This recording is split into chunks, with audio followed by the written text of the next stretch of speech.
আপুনি জানেনে সফল মানুহবোৰে সাধাৰণ মানুহতকৈ বেছি একো নকৰে মাত্ৰ তেওঁলোকে সময়ৰ কাম সময়ত কৰে আপোনাৰ যদি এলাহ procrastination আৰু সময় নষ্ট কৰা অভ্যাস আছে তেন্তে এই ভিডিঅটো লৈ আহিছো আজি আপোনাৰ বাবে আজি লৈ আহিছো আপোনাৰ বাবে এখন ইন্টাৰনেশ্যনেল বেষ্ট সেলাৰ কিতাপ ইট ডেড ফ্ৰগ কিতাপখনৰ লেখকজনৰ নামটো হৈছে ব্ৰায়ান ট্ৰেচি ইয়াত ইট ডেড ফ্ৰগ মানে হৈছে ভেকুলিটো খাই পেলাওক ভেকুলিটো খাই পেলাওক মানে হৈছে কিতাপখনৰ লেখকজনে এইটোৱে বুজাইছে যে দিনটোৰ আটাইতকৈ কঠিন আৰু গুৰুত্বপূৰ্ণ কামটো আপুনি প্ৰথমতে কৰিবলৈ লওক দিনটোৰ আৰম্ভণিতে যদি আপুনি এটা ভেকুলি খায় তেতিয়া ভাবকচোন দিনটোত বাৰু আপুনি তাতকৈ বেয়া কিবা খাবলগীয়া থাকিব জানো গতিকে লেখকে সেইটোৱে বুজাইছে যদি আপুনি যিটো কাম বেছিকৈ বেয়া পায় যিটো কৰিম বলে ভয় কৰে সেই কামটোৱে যদি দিনটোৰ আৰম্ভণিতে কৰিব পাৰে তেতিয়া গোটেই দিনটোৱে আপোনাৰ বাবে সহজ হৈ পৰিব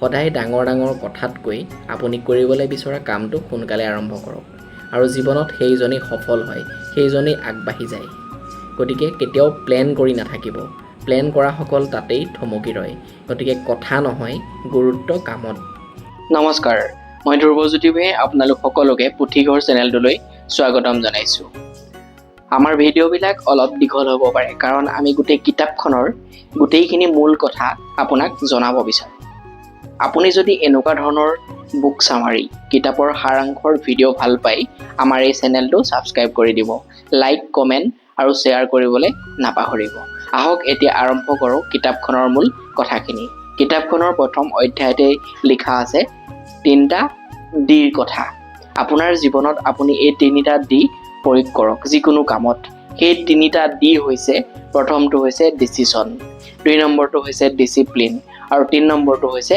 ডিটাৰমিনেশ্যন নিৰ্ণয় অনুশাসন আৰু সংকল্প কি কৰিব সেইটো নিৰ্ণয় কৰক সঠিকভাৱে যিটো অভ্যাস গঢ় দিব বিচাৰে সেইটো বাৰে বাৰে কৰাৰ বাবে নিজক অনুশাসিত কৰক আৰু যেতিয়ালৈকে ই আপোনাৰ জীৱনত বা আপোনাৰ অভ্যাসত পৰিণত নহয় সদায় আপুনি সেইটো কৰি নম্বৰ চেপ্টাৰটো হৈছে পৰিকল্পনা কৰক দিনটোৰ সদায় পৰিকল্পনাৰে আগবাঢ়ক দিনটোৰ কাৰ্যসূচী সদায় আগতীয়াকৈ বনাই লওক যদি আপোনাক এটা হাতী খাবলৈ দিয়া হয় তেতিয়াহ'লে কেনেকৈ খাব নিশ্চয় আপুনি সৰু সৰু টুকুৰা কৰিব লাগিব তেতিয়াহে হাতীটো খাব পাৰিব ঠিক আমাৰ জীৱনৰ ডাঙৰ কামবিলাকো আমি তেনেকৈ কৰিব লাগিব সৰু সৰু ভাগত আমি ডাঙৰ কামবিলাক ভাগ কৰিব লাগিব তেতিয়া আমি কামবিলাক কেনেকৈ সম্পূৰ্ণ হ'ব গমেই নাপাম সদায় ৰাতি শোৱাৰ আগত আগদিনাৰ কাৰ্যসূচী তৈয়াৰ কৰক ইয়াৰ ফলত আপোনাৰ অৱচেতন মনে আগতীয়াকৈ আপোনাৰ প্লেনিঙৰ মতে কাম কৰিবলৈ আৰম্ভ কৰিব দিনটোৰ কাৰণে কাৰ্যসূচীখন বনাই লওক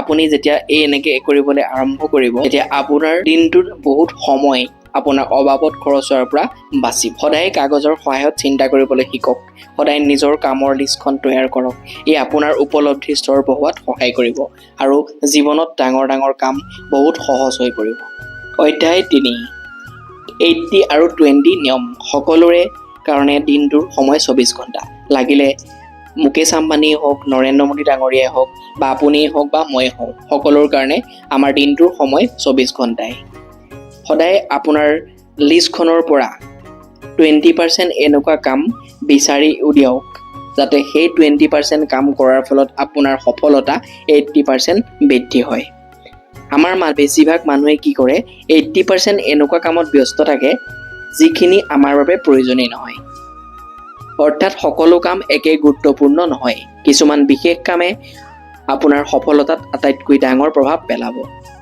উদাহৰণস্বৰূপে দিনটোত যদি আপুনি 10টা কাম কৰিব লাগে তাৰে 8টা কামে হয়তো আপোনাক 20%হে লাভ দিব কিন্তু দুটা ডাঙৰ আৰু গুৰুত্বপূৰ্ণ কামে আপোনাক 80% ফলাফল আনি দিব পাৰে সেয়ে প্ৰথমে গুৰুত্বপূৰ্ণ দুটা কাম কৰক সৰু আৰু সহজ কামত সময় নষ্ট নকৰিব যি কামে সৰ্বাধিক ফল দিব তাক অগ্ৰাধিকাৰ দিয়ক চেপ্টাৰ নম্বৰ 4 বা অধ্যায় 4 পৰিণামৰ ওপৰত চিন্তা কৰক যি কামৰ ভৱিষ্যতৰ প্ৰভাৱ বেছি সেই কামটো প্ৰথমতে সম্পূৰ্ণ কৰক কিবা এটা আৰম্ভ কৰাৰ আগত নিজকে তিনিটা প্ৰশ্ন সোধক প্ৰথমটো হৈছে এই কামটো কৰিলে মোৰ কি লাভ হ'ব দুই নম্বৰটো হৈছে কামটো নকৰিলে মোৰ কি ক্ষতি হ'ব আৰু তিন নম্বৰটো হৈছে এই কামটোৱে মোৰ জীৱনত কেনেকৈ প্ৰভাৱ পেলাব বা কেনেকুৱা ধৰণৰ প্ৰভাৱ পেলাব যি কৰ্মৰ ইতিবাচক পৰিণাম বেছি সেইটোৱে আপুনি বা এইটোৱেই হ'ব আপোনাৰ বাবে ডাঙৰ ভেকুলী।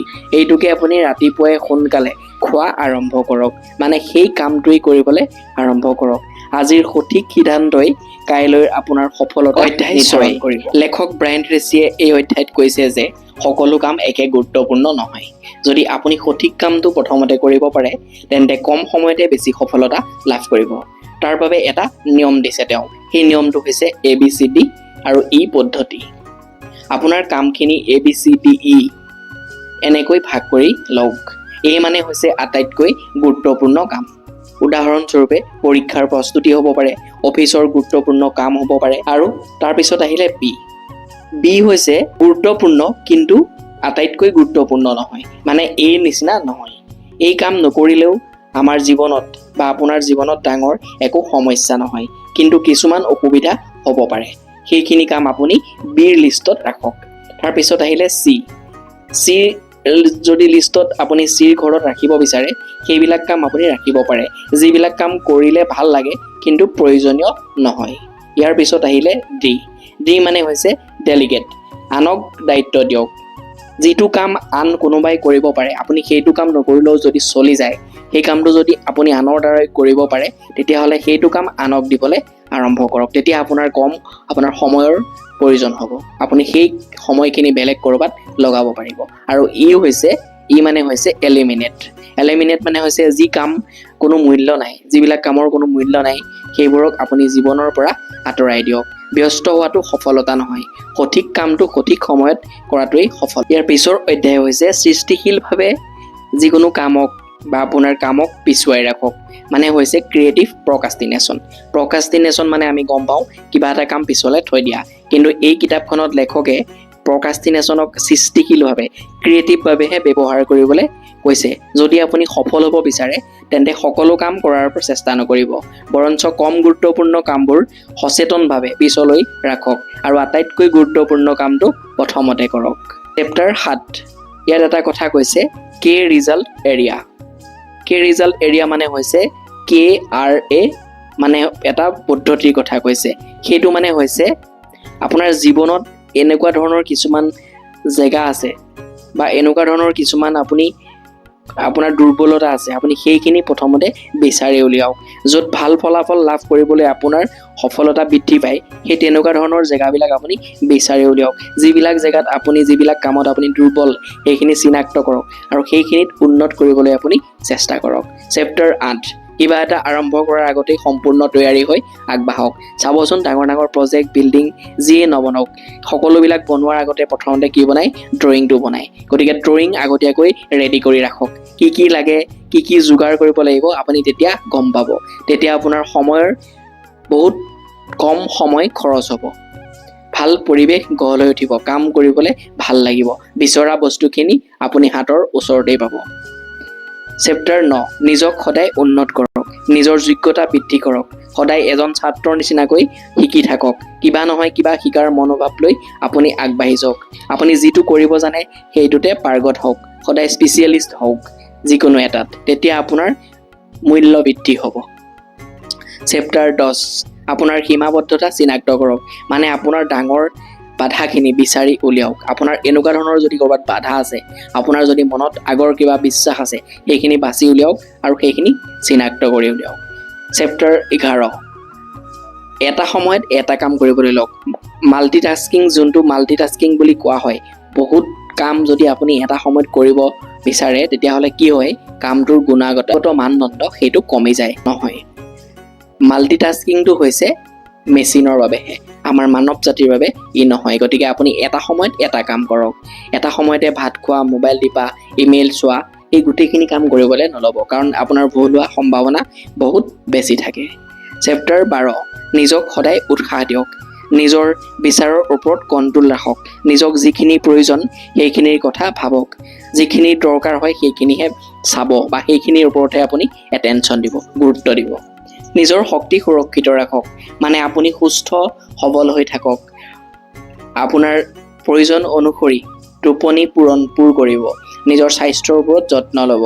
চেপ্টাৰ 14 টেকন'লজিক নিয়ন্ত্ৰণ কৰক, মোবাইলটোক আপুনি চলাবলৈ লওক, মোবাইলটোক আপোনাক চলাবলৈ নিদিব, যি প্ৰয়োজন সেইখিনি স্ক্ৰল কৰিব। বা আহৰণ কৰিব।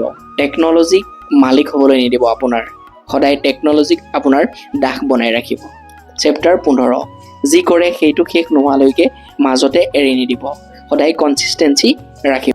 এই কিতাপখনে আমাক এটা সহজ কিন্তু জীৱন সলনি কৰিব পৰা শিক্ষা দিয়ে। সফল মানুহে অধিক কাম নকৰে, সঠিক কাম কৰে। প্ৰতিদিনে আপোনাৰ জীৱনৰ আটাইতকৈ ডাঙৰ ভেকুলীটো প্ৰথমতে খাওক, অৰ্থাৎ আটাইতকৈ কঠিন আৰু গুৰুত্বপূৰ্ণ কামটো আগতেই সম্পূৰ্ণ কৰক। এই নিয়মখিনি যদি আমাৰ বা আপোনাৰ জীৱনত প্ৰয়োগ কৰিব পাৰে, তেন্তে কম গঢ় দিব বিচৰা ভাল অভ্যাসবিলাক অতি কম সময়ৰ ভিতৰতে গঢ় লৈ উঠিব। আপোনাৰ আত্মবিশ্বাস বাঢ়িব, সফলতাৰ পথ আপোনাৰ বহুত সহজ হৈ পৰিব। সপ্তাহত এদিন টেকন'লজিৰ ব্ৰত ৰাখক। সকলো প্ৰকাৰৰ ছ'চিয়েল মিডিয়া টেকন'লজিৰ পৰা নিজক যদি পাৰে আঁতৰাই ৰাখক। নিজৰ লগত এখন কিতাপ ৰাখক। ভাল সময় অহালৈ ৰৈ নাথাকিব, কেতিয়াও সেইটো সম্ভৱ নহয়। য'ত আছে আৰু যেনেকৈ আছে আৰু আপুনি আপোনাৰ লগত যি আছে তাৰ পৰাই আপুনি আৰম্ভ কৰক। আপোনাৰ ৰাস্তাত আপুনি সকলো বস্তু পাই যাব। ইমানখিনি আছিলে এই কিতাপখনত আগবঢ়োৱা, লেখকে আগবঢ়োৱা আমাৰ জীৱনত প্ৰয়োগ কৰিব পৰা মূল্যৱান কিছুমান নিয়ম। আকৌ এবাৰ আপোনালোকক এই নিয়মখিনিৰ কথা কৈ দিছোঁ। প্ৰথমটো হৈছে লক্ষ্য স্পষ্ট কৰক। 2 নম্বৰটো হৈছে আগতেই পৰিকল্পনা কৰক। 3 নম্বৰটো হৈছে সকলো কামত 80-20 নিয়ম প্ৰয়োগ কৰক। 4 নম্বৰটো হৈছে পৰিণামৰ কথা ভাবি কাম বাছনি কৰক। 5 নম্বৰটো হৈছে সৃষ্টিশীলভাৱে কাম পিছুৱাই ৰাখক। 6 নম্বৰটো হৈছে ABCDE পদ্ধতি প্ৰয়োগ কৰক। 7 নম্বৰটো হৈছে গুৰুত্বপূৰ্ণ ফলাফলৰ ওপৰত মনোযোগ দিয়ক। 8 নম্বৰটো হৈছে কাম কৰাৰ আগতেই ভালদৰে কামটো প্ৰস্তুত কৰি লওক, কামৰ তৈয়াৰী কৰি লওক। 9 নম্বৰটো হৈছে নিজৰ বিশেষ প্ৰতিভা আৰু দক্ষতা ব্যৱহাৰ কৰক। 10 নম্বৰটো হৈছে সময়ৰ অপচয়কাৰী কাৰণবিলাক চিনাক্ত কৰক। 11 নম্বৰটো হৈছে এটা কাম এটা সময়ত সম্পূৰ্ণ কৰক। 12 নম্বৰটো হৈছে এটাকৈ কামবিলাক কৰিবলৈ আগবাঢ়ক। 13 নম্বৰটো হৈছে নিজকে সফলতাৰ বাবে উৎসাহিত কৰক। 14 নম্বৰটো হৈছে নিজৰ শক্তি আৰু সামৰ্থ্য বৃদ্ধি কৰক। 15 নম্বৰটো হৈছে নিজকে কাম কৰিবলৈ প্ৰেৰণা দিয়ক। আৰু 16 নম্বৰটো হৈছে প্ৰযুক্তিৰ সঠিকভাৱে ব্যৱহাৰ কৰক। ধন্যবাদ। আপোনালোকৰ যদি এই বুক চামাৰিটো বা কিতাপৰ সাৰাংশটো ভাল লাগিলে আমাৰ চেনেলটো ছাবস্ক্ৰাইব কৰিব, ভিডিঅ'টো শ্বেয়াৰ কৰিব আৰু আশা কৰোঁ বন্ধু বান্ধৱীসকল আপোনালোকে সকলোৱে এই কিতাপখন আনি আপোনালোকে যেন পঢ়ে। কিতাপখন পঢ়িলে আপোনালোকৰ জীৱনত লাভ হ'ব বুলি